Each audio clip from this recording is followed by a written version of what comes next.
Well, good afternoon, everyone. Thank you very much for the opportunity to join you today and everyone at the High Speed Rail Association. It is gratifying that we are all working together on creating jobs and laying the foundation for America's modern transportation network that is high-speed rail.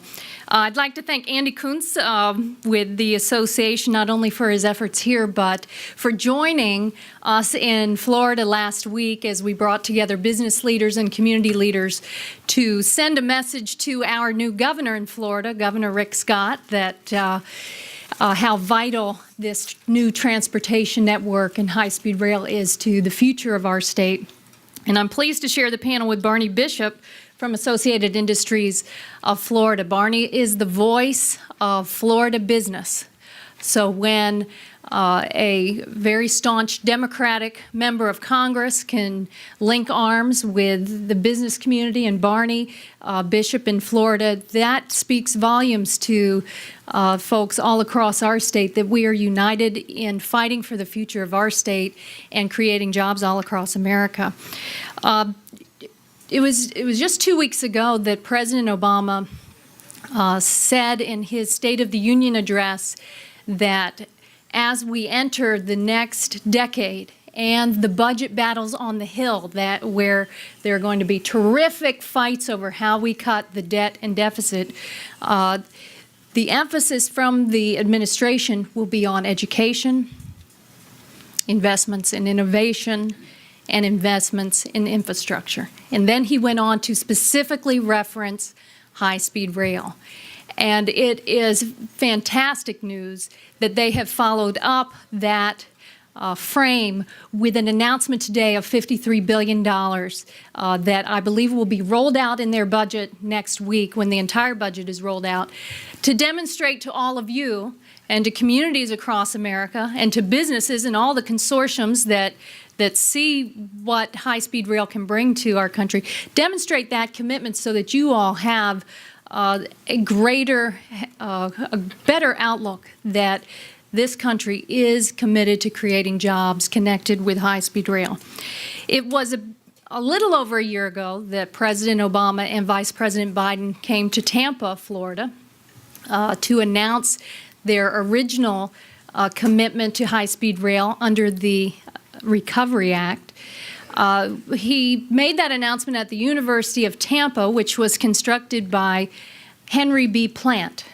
And if that name rings a bell, Henry B. Plant was the railroad magnate that built railroads all across Florida. So we hope that that symbolism continues. But at that time, President Obama announced $1.25 billion for Florida.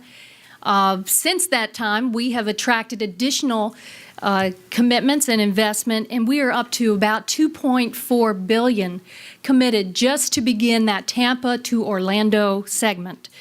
Thanks to the help of Transportation Secretary Ray LaHood, the FRA Administrator Karen Ray, and we have a strong congressional support team and Congresswoman Corinne Brown, the subcommittee chair, former chair of the rail subcommittee, and now Congressman chairman of the Transportation and Infrastructure Committee, John Mica.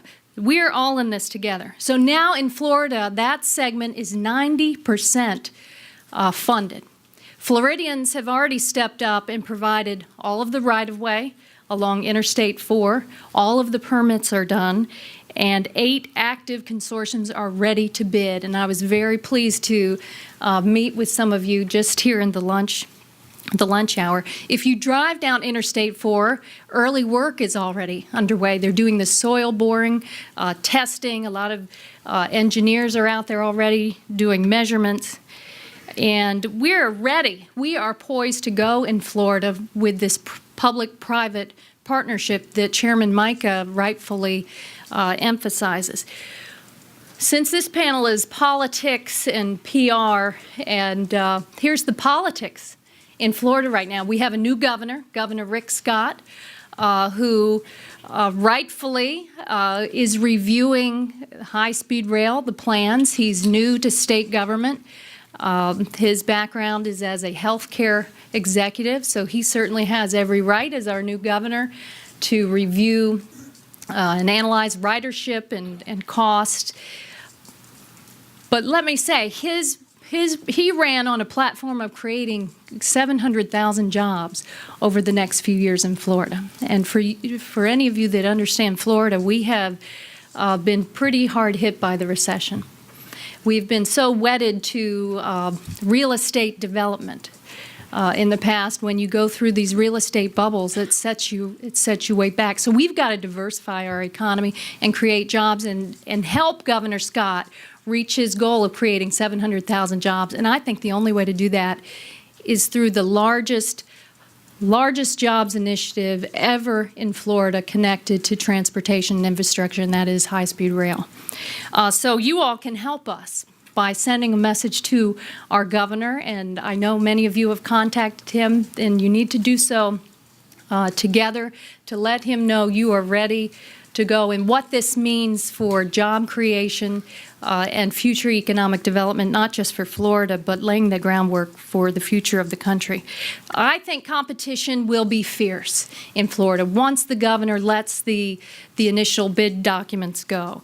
It will be fierce because of the prestige of being the first consortium awarded a high-speed rail contract in the country. You will have a leg up, probably on the continuation line to Miami and maybe up the East Coast to Jacksonville and Savannah and Atlanta and Charlotte. You will be, whatever consortium wins out, you'll be able to tout that experience as you go and compete for other contracts in other states. We've got to continue to create jobs, and we want those consortiums to commit to creating not just those construction jobs, but manufacturing part of the components, if not the rail cars, in our own communities. That will help convince political leaders and business leaders that you mean business.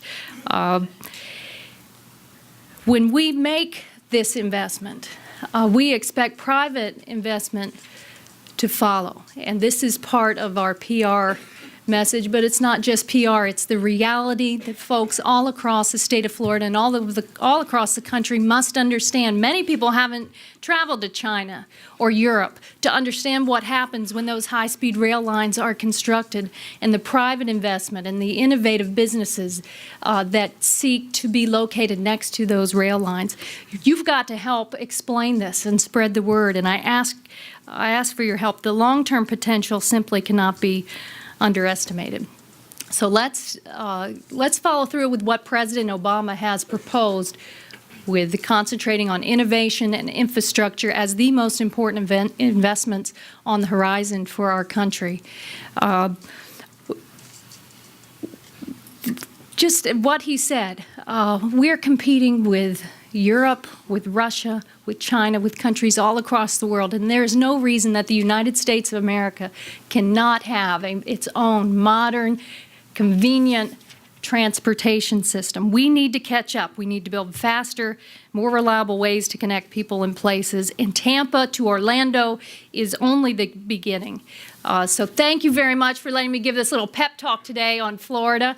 And I hope you are all interested in following with great anticipation what happens here over the next week or two when the bid documents, I trust, will become available so we can all get to work to make high-speed rail a reality. Thank you very much.